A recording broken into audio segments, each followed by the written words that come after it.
yung box natin, yung alarm.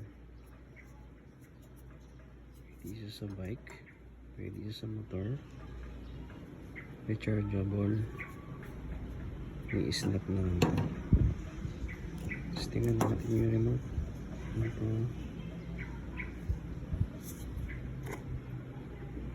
Pero may ma-charge na to eh. Tingnan natin.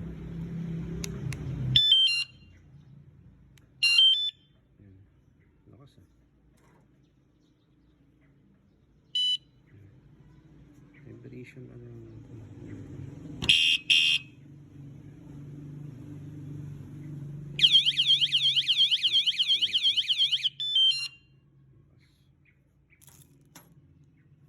okay naman, lakas ah. Ganda yung pagkakagawa. Oo, matibay. Okay na to. Thank you, sir.